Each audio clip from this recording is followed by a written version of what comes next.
Les comento brevemente quién es María Vinton, una compañera acá en materia de recibirse de antropóloga. Ella actualmente está viviendo en Israel, está también circulando por la Universidad de Tel Aviv, y ella presentó este trabajo para una materia, Teoría de Estrés, donde tuvo la valentía de introducir una perspectiva de género en una materia donde habitualmente estas cosas no se discuten, ¿no? Y también tomando una mirada sobre la masculinidad, porque habitualmente en géneros se piensa que es solamente de mujeres, ¿no? Y la construcción de los varones, de la virilidad, de la masculinidad, también es una cuestión que puede ser abordada desde la perspectiva de género. El trabajo de ella se llama Relato de masculinidad. Voy a leer el resumen porque está enunciado claramente cuáles son los objetivos y los fines de este trabajo.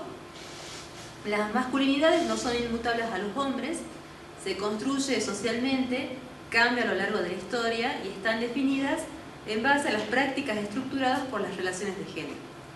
Su construcción se presenta escindida en dos ámbitos claramente diferenciados y excluyentes. Lo que es masculino no es femenino. Estas masculinidades, que generalmente son hegemónicas y heterosexuales, se construyen como identidades y se transmiten y se producen en ámbitos educativos, religiosos y o familiares. Pero cuando estas devienen en identidades sexuales, aquellos de varones viriles, machos que afirman y reivindican esta identidad, buscamos otros espacios. ¿Y esos espacios cuáles son? Las boates, los amoblados y los cabarets. Ahora bien, en este trabajo se pretende realizar un acercamiento a estos lugares constructores de identidad mediante una etnografía narrativa que recopilará testimonios de un grupo en particular. Varones urbanos que habitaron el espacio de la ciudad de Salta durante el periodo 1955-1960. Teniendo en cuenta que el relato se construye en base a la relación con los otros, define una identidad en cuanto a la descripción de una clase, género, etnia y nos dará una pauta de los estereotipos que se construyen en el espacio salteño. Ahora bien, ¿por qué ella hace este recorte de tiempo? Porque en ese periodo que coincide con el derrocamiento de Perón, toda la seguidilla de gobiernos militares e intervenciones, en el ámbito salteño se da lugar a un fenómeno denominado la campaña moralizadora, que ella, si bien lo cita en 1962, tiene orígenes en el año 58-55. ¿Y de qué se trata esta campaña moralizadora? Era una campaña promovida por la élite salteña ultracatólica, que se vale de la policía, para empezar a perseguir, castigar y recluir a mujeres que se dedicaban a la prostitución, a los ámbitos de juego clandestino y al consumo de sustancias prohibidas o alcaloides, como le llamaban en ese entonces. Dentro de este escenario también confluye y aparece lo que en muchos relatos históricos de la Salta de ese entonces denominan la edad de oro de la prostitución, donde se construye todo alrededor de una figura bastante conocida que es la rusa María. En este trabajo lo que ella intenta es no poner el énfasis en quién es la rusa María, que no interesa en realidad para esta investigación de dónde proviene, cuál es su historia, que ha sido abordada por otras investigaciones, pero siempre investigaciones con miradas de varones, sino cómo esta figura se constituye en el eje articulador sobre el cual algunos varones construyen, reconstruyen, imaginan, complementan su identidad sexual como varones heterosexuales. Entonces la rusa María es la excusa para una virilidad, pero de un determinado grupo social de varones, y estos varones son varones blancos, de clase media, media alta, y que podían pagar los servicios de esta señora que tenía estos prostíbulos, que eran prostíbulos bastante onerosos. Onerosos en el sentido de que ella ofrecía el servicio de chicas, todas chicas blancas que podían mantener una conversación, muchas de ellas decían que eran extranjeras, francesas, polacas sobre todo, pero que, digamos, marcaban una diferencia con las mujeres que estaban catalogadas como ser mujeres para casarse, que eran también mujeres blancas de la sociedad salteña, pero que, digamos, tenían una vida sexual bastante restringida porque, de acuerdo a la moral cristiana, tenían que llegar vírgenes al matrimonio. Entonces eran mujeres inaccesibles en el ámbito de lo sexual, y también marca una diferencia con las mujeres pertenecientes a las clases subalternas, digamos, las que dedicaban al trabajo doméstico en la casa de estos varones, que generalmente, bueno, en alguna instancia eran las que hacían debutar sexualmente a estos varones, pero con la emergencia de esta mujer de la Cruz María, había como todo un juego de prestigio y de ejercicio del poder en el dinero para acceder a estas mujeres. Entonces lo que hace María Wilter por medio de esta mujer, que es la excusa para todo esto, es reconstruir cómo algunos varones que habitaban en la ciudad de Salta se van construyendo a sí mismos y van resignificando, reinventando esa identidad, porque cuando ella accede a estas entrevistas se tratan de varones de más de 70 años, entonces ya han atravesado todo un proceso histórico personal, un proceso histórico de la nación, un proceso histórico de la provincia, en donde los relatos también es una constante construcción que coincide con una propuesta de María, que es aquella que dice que la masculinidad constantemente se está reconstruyendo y poniendo en ejercicio. Y el ámbito de lo sexual es un ámbito de bastante turbulencia para los varones, sobre la cual siempre, constantemente, tienen que estar justificando y argumentando de que son varones heterosexuales.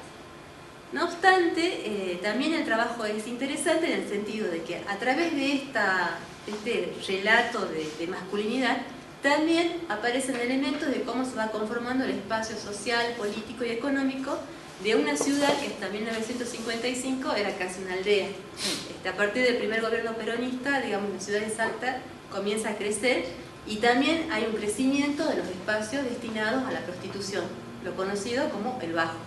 Y hay una distinción, ella acá marca una distinción entre el Bajo grande y el Bajo chico. El Bajo chico era los lugares de prostitución o cabarets, hoteles, donde solamente accedían las clases de los varones de clase trabajadora, policía, gente del ejército, trabajadores rurales, empleados, y que estaban ubicadas cerca de centros de gran movilidad, como por ejemplo la estación de ferrocarriles. Eso sería para 1955 hasta el 60 el Bajo chico. Y el Bajo grande estaba situado en las zonas de los barrios Fernando de Lerma, Córdoba, el 600, que paradójicamente sigue siendo una zona de bastante conflicto actual con el ejercicio de la prostitución, pero que estaban instalados los cabarets y boats y amoblados más caros, y acá tenía 2 prostíbulos esta señora María Reyes, o Cruz María. Entonces, a través de los relatos de estos personajes, de estos señores, se va conociendo cómo la ciudad de Salta se va expandiendo y cómo hay un ordenamiento social en la ocupación del espacio, ¿no? Cómo los varones con dinero acceden a estos lugares de la ciudad y cómo los otros varones tenían vedado este acceso a estos servicios, ¿no? Y también se puede evidenciar la historia de la nación, porque bueno, hay una seguidilla de golpes militares, de intervenciones, y cuando hay intervenciones en Salta siempre son de marcado corte católico, cristiano de la élite, que atentan contra estas mujeres, las persigue sistemáticamente, pero nunca ponen el foco de discusión sobre los clientes. Es decir, las mujeres siempre son visibilizadas como las causantes, las culpables de todo este desmadre de la moral y las buenas costumbres en Salta. Inclusive se llega a establecer una ley de profilaxis social donde se les exigía que las mujeres que ejercían la prostitución debían llevar un carnet sanitario donde quede aclarado por un médico competente que no portaban ningún tipo de enfermedad venérea, pero no para beneficio de estas mujeres, sino para beneficio de los clientes. Entonces, todo eso comienza a develarlo, a desentrañarlo ella, a través de los testimonios de estos señores, ¿no?